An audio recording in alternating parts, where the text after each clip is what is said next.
नमस्कार. नमस्कार. नाव सांगा. धम्मदीप विजयकुमार पैठणे. आज आपण साजरा करतो 26 जानेवारी साजरा करतो तर 26 जानेवारी आणि 15 ऑगस्ट याच्यामध्ये नेमका काय फरक असतो? 15 ऑगस्ट 1947 रोजी भारत देश स्वातंत्र्य झाला. त्यावेळेस भारताला संविधान नव्हतं. भारत हा ब्रिटिशांच्या कायद्यानुसार चालत होता.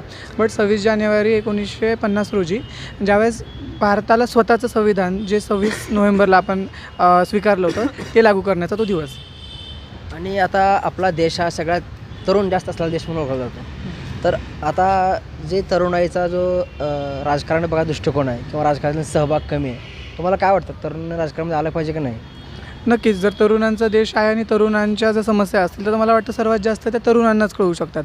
म्हणजे साधारण एखादा AI चा प्रश्न असेल किंवा डेटा टेक्नॉलॉजीचा प्रश्न असेल, तो आपले वयस्कर पुढारी किती पद्धतीने समजू शकतात यापेक्षा जे मल्टिपल डायनॅमिक्स होऊन जात आहेत वेगवेगळ्या विषयामध्ये जेव्हा नवीन नवीन गोष्टी येत आहेत, मला वाटतं एका क्षणामध्ये एक नवीन गोष्ट येते, एक नवीन टेक्नॉलॉजी येते, तर तो जो बदल आहे तो अडॅप्ट करण्यासाठी तरुणच लागेल तिथे. आणि त्यामुळे तरुणांनी लोकशाहीमध्ये स्वतःचा सहभाग म्हणजे अगदीच फक्त राजकारणात म्हणून नाही पण मतदारांच्या याद्यांमध्ये सुद्धा तरुणांची संख्या जास्त आहे.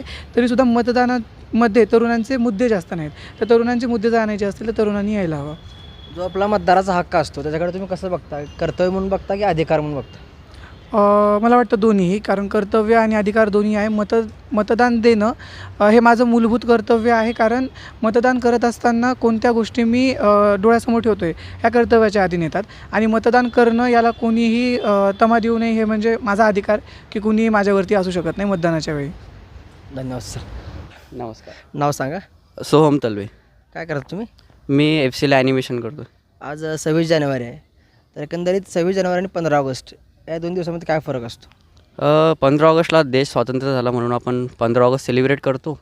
आणि 26 जानेवारीला डॉक्टर बाबासाहेब आंबेडकरांनं जे संविधान लिहिलं आहे त्याला अंमलात आणलं गेलं आहे म्हणून आपण हां. ईश्वरी गोसावी आहे आणि मी MITमध्ये शिकते, आता लास्ट इयरला आहे. तर आपण आता हे आज 26 जानेवारी साजरा करतोय तर 26 जानेवारी आणि 15 ऑगस्टमध्ये काय फरक असतो? 15 ऑगस्टला आपण आपलं स्वातंत्र्य साजरा करतो आणि 26 जानेवारीला आपलं प्रजासत्ताक आपण साजरा करतो, जेव्हा आपण ॲक्च्युली आपलं कॉन्स्टिट्यूशन इम्प्लिमेंट केलं तसं. आता जगातील सगळ्यात मोठी लोकशाही म्हणून भारताकडे पाहिलं जातं किंवा आहे जगातील सगळ्यात वर्ल्ड लार्जेस्ट डेमोक्रेसी म्हणून. तर त्याबद्दल तुमचं काय मत आहे? तुम्हाला काय वाटतं? डेमोक्रेसी त्याचे फायदे पण आहे, काय बोलतो तोटे पण आहे. बट आपण पॉझिटिव्ह साईड्सकडे बघता डेमोक्रेसी चांगली आहे. आपल्याला सगळ्या गोष्टींचं राईट्स भेटतं, आपण बोलू शकतो जे काय ते.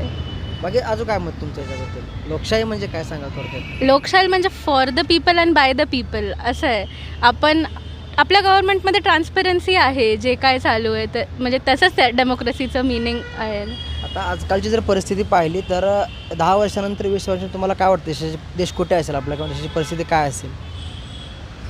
आता जसं चाललं आहे ज्या स्पीडने चांगलंच असेल, बेटरच असेल. आता आपण इतकं प्रोग्रेस करतो, इतकं मोठं बजाजचं ग्रँड सायकलिंग मॅरेथॉन झालं आपल्या पुण्यामध्ये, ते एक डेव्हलपमेंटचाच पार्ट आहे. छान गोष्ट आहे ती. आपल्याकडे जग म्हणजे पूर्ण वर्ल्ड आपल्याला फक्त असं नाही की हां आपण पण सगळं करू शकतो. नमस्कार. नाव सांगा. पिरोष्का. बरं, आपण आता आज 26 जानेवारी आहे. आपण तर 26 जानेवारी आपण का साजरा करतो? कॉन्स्टिट्यूशन डे बिल्ड झाला होता म्हणून साजरा करतो. बरं, आज 26 जानेवारी आहे. तुमची एखादी आठवण 26 जानेवारीची आहे शाळेतली किंवा कॉलेजमध्ये? शाळेतच आम्ही परेड करायचो आणि आम्हाला लाडू भेटायचे आणि चॉकलेट्स द्यायचे आणि आमचे टीचर्स खूप काम सांगायचे आम्हाला. आणि असंच आम्ही मजा करत असतो 26 जानेवारीला. आत्ता पण करतो. मी माझ्या स्कूलच्याच फ्रेंड्ससोबत आहे, आम्ही फिरायला आलो असं. तर आता जशी राजकीय परिस्थिती बघता तरुणांनी राजकारणामध्ये यायला पाहिजे की नाही? तुम्हाला काय वाटतं? यायला पाहिजे आणि त्यांनी थोडं चेंज करायला पाहिजे ज्या आत्ताच्या पॉलिटिकल स्ट्रॅटेजीज आहे. म्हणजे ते आजची जी जनरेशन आहे ना ते काहीतरी अजून न्यू देऊ शकतात असं मला वाटतं. म्हणजे त्यांनी त्यांचे न्यू थॉट्स आणावे, असं काही करावं. पण असं नाही की पॉलिटिक्सपासून लांब राहा, वोट नका करू, असं नाही करायला पाहिजे. यायला पाहिजे त्यांनी.